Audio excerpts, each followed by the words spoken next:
سڵاوتان لێبێت.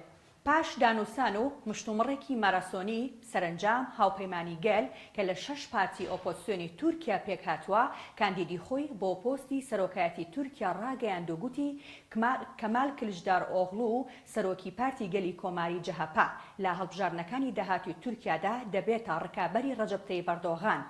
ئێستا دۆخەکە کەمێک ڕوونتر بووتەوە بۆ ئەوەی زیاتر ڕوونی بکەینەوە. ئێستا هێرش جەلال ڕۆژنامەنووس لە دیسکی تورکیای زووم لە ستۆدیۆ لەگەڵماندایە. گفتوگوی زیاتری لەگەڵ دەکەین لەبارەی پرۆسەی هەڵبژاردن و دەنگی پارتە سیاسیەکانی تورکیا و هەڵوێستی هەدەپا کە گەورەترین پارتی کوردیە لە تورکیا. هەڵدەدەین وەڵامی ئەو پرسیارەشمان دەست بکەوێت کە ئایا ئەردۆغان چانسی سەرکەوتنی زیاترا یاخود کلژدار ئۆغڵو یاخود بردنەوەی کامیان دەچێتە بەرژەوەندی کوردەوە لە باکووری کوردستان.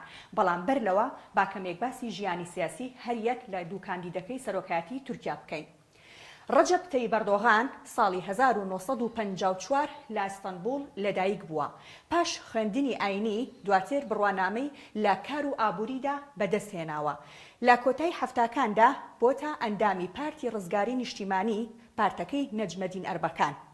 پاش هەڵوەشانەوەی پارتەکە لە هەشتاکاندا ماوەیەک لە سیاسەت دابڕاوە. لە 90ەکاندا بۆتە ئەندامی پارتی ڕەفاه و دواتریش پۆستی سەرۆکی گەورە شارەوانی ئیستەنبوڵی وەرگرتووە.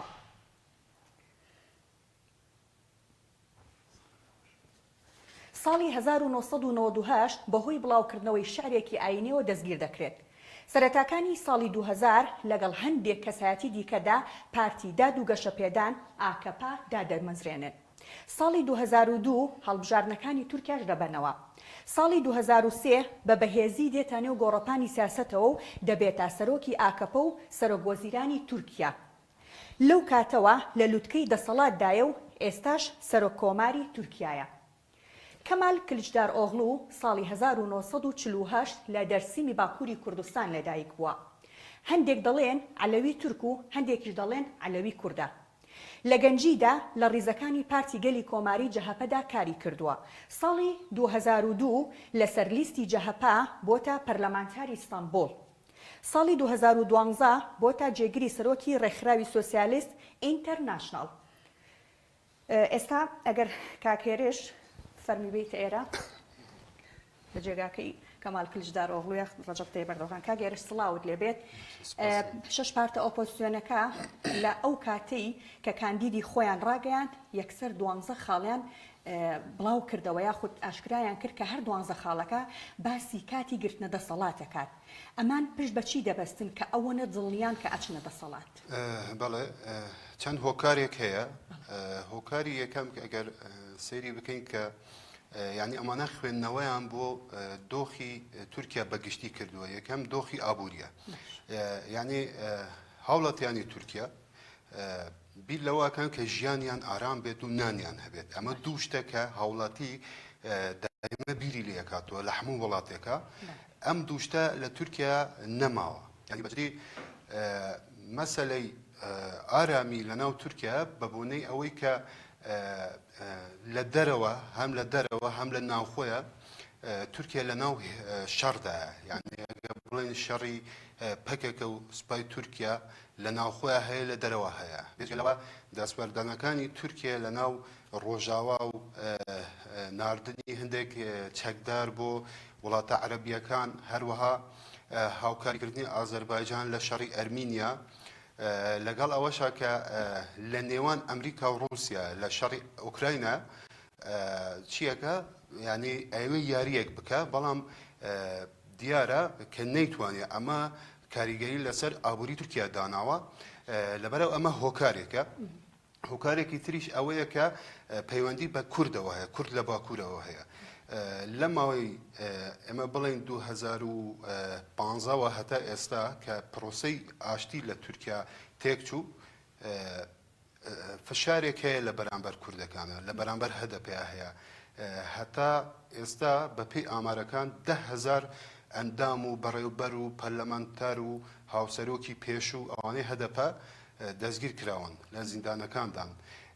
ئەمانە هەمووی کاریگەری هەیە کە هاوپەیمانی گەل کە لە 6 لایەنەکە پێک هاتووە بیر لەوە بکەنەوە کە ئەتوانن یعنی شکست بە ئەردوغان بهێنن هۆکارەکەی بەشێکی لەوەیە. باشە ئەبینین نزیکایەتیەک لە نێوان هاوپەیمانی گەلی کۆماری بە سەرۆکاتی کەمال کلژدار ئۆغڵو هەیە لەگەڵ هەدەپەیە. پێت وایە ئەم نزیکایەتیە ئەبێتە هۆکارێک بۆ ئەوەی هەدەپە و هاوپەیمانەکانی دەنگ بەم هاوپەیمانیە بدەن؟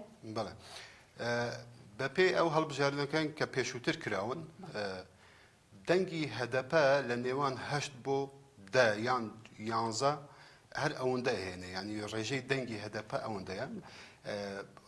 ئەم ڕێژەیەش نابێتە هۆکار کە بتوانێت کاندیدێکی هەبێت و ببێت ینی بتوانێت لە هەڵبژاردنەکانە سەر بکەوێتن.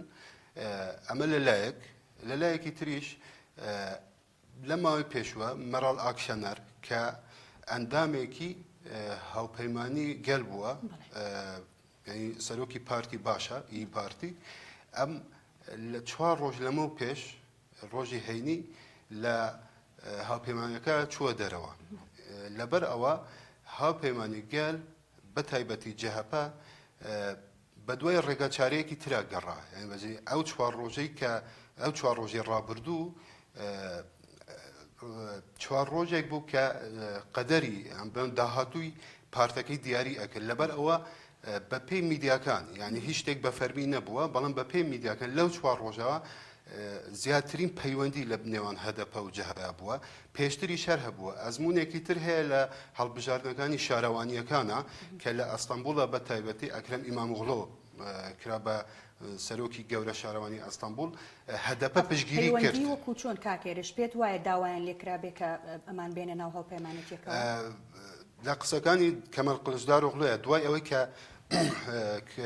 کرا بە کاندید و پێشتریش ئەڵێ ئەو هاوپەیمانی ئێمەیە هاوپەیمانی هەموو لایەنەکانە ینی هەر ئەوە ناهی هاوپەیمانی ئەو 6 لایەنە نییە بە ناڕاستە و خۆ ینی هەموو کاتێک وتوێتی کە هەدەپە بۆی هەیە بێتە ناو هاوپەیمانێتیەکە بەڵام هەدەپە خۆی مەرجی هەیە ینی مەرجەکانی هەدەپە هەتا ئێستا دیاری نەکراون یان قبول نەکراون لە ناو هاوپەیمانێتیەکە بۆیە بە فەرمی هیچ شتێک نەبووە بەڵام ئەمە هۆکارێکە کە ئەتوانێت نزیکبوونەوەیەک هەیە لە بینیانە و ئەکرێت نزیکبوونەوەکە بگاتە ئەو ئاستەی کە دەنگیشی پێ بدە ینی هەدەپە دەنگ بە کلژدار ئۆغڵۆ بدە.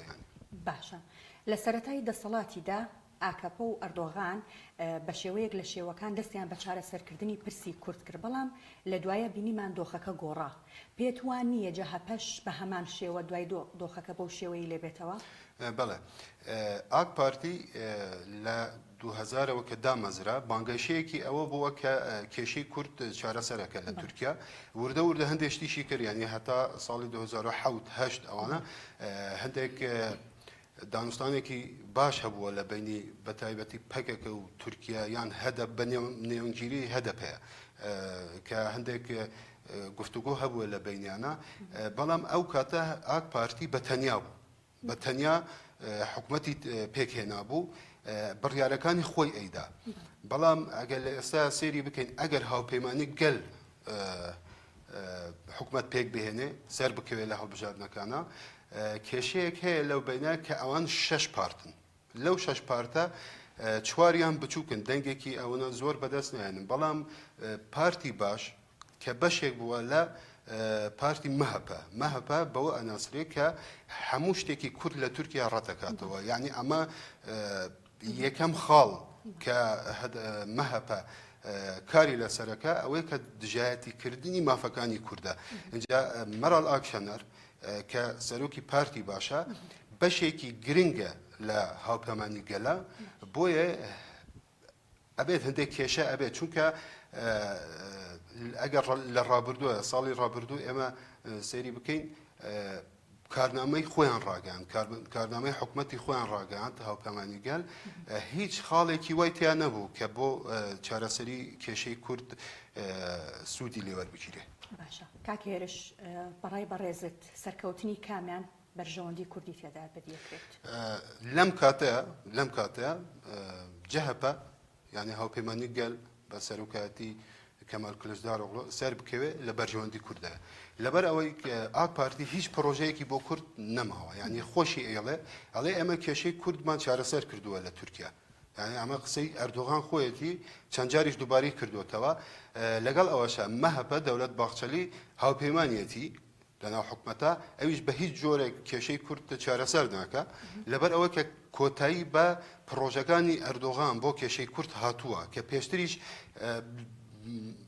ینی بە ڕای هەندێک چاودێران ئەڵێ هیچ بڕیارێکیشی نەبووە کە چارەسەری بکە بەڵام بۆ تاکتیک بووە بۆ ئەوی ینی تەمەنی حکومەکەی خۆی دەسەڵاتەکەی خۆی درێژ بکاتەوە لەبەر ئەوە بووە کە دەستی بۆ هەندێشت بردووە بەڵام لەو کاتەیە ئەگەر جەهەپە دەربچێت سەر بکەوێت کەمەڵ قلجداروغلو ببێتە سەر و کۆماری تورکیا بە تاکید ئەوە بۆ هەدەپە بۆ کورد باشترە لەبەر ئەوەی لە کارنامەی هاوپەیمانی گەلدا هیچ نەبێ دوو خاڵی تەیە لە خاڵی یەکەمە ئەڵێ ئێمە هەموو بڕیارەکانی دادگای مافی مرۆڤی ئەوروپا جێبەجێ ئەەکەین ئەمە پەیوەندی ڕاستەوخۆ بە هەدەپەوە هەیە چونکە دەمرتاشە فیگەن یوکسەک داخە پەرلەمانتارەکانی دیکەی هەدەپەیە شارەوانیەکانن ئەمانە هەمووی لە زینداندان لەم کاتەیە اینجا دادگای مافەکانی مرۆڤی ئەوروپا چەندین جار داوای کردووە کە ئەمانە ئازاد بکرێن بەڵام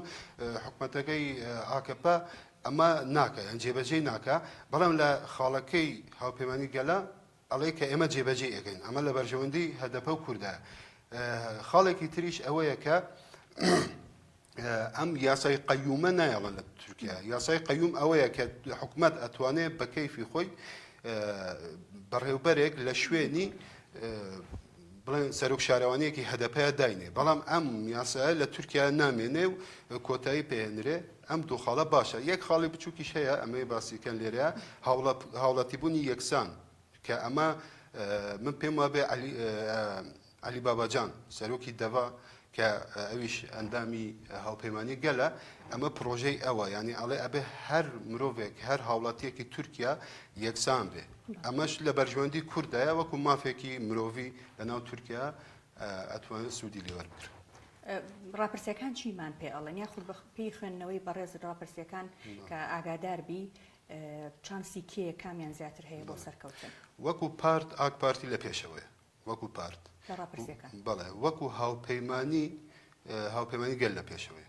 لەبەر چی لەبەر ئەوەی کە بڵێن هاوپەیمانەکەی ئاک پارتی کە مەهەپەیە دەنگێکی کەمی هەیە یعنی لە دەوروبەری لە سایە 6.5 ناگاتە 7 بەڵام هاوپەیمانەکانی جەهەپە زۆریانە بێت بەتایبەتی هاوپەیمانی بەتایبەتی پارتی باش ئەتوانێت لە سا حەڤەی دەنگەکان بەدەست بێنێ ینی بەگشتیەکە سەیری ڕاپرسیەکان بکەین وەکو تریش هەدەپەش هەیە لە پاڵیا ینی هەدەپە ئەگەر ڕێک بکەون لەگەڵیا ئەتوانن لە سا 51 بەدەست بێن پێم وایە سەرەکەوێ ینی هاوپەیمانی گەل ئەتوانێت لەم هەڵبژاردنەیە کۆتایی بە دەسەڵاتەکەی ئەردوغان بهێنێ زۆر سپاس بۆ بەڕێز هێرش جەلال ڕۆژنامەنووس لە دیسکی تورکیای دامەزراوی میدیای زووم سپاس بۆ ئێوەش کە تا ئێستا بینەرمان بوون خواتان لەگەڵ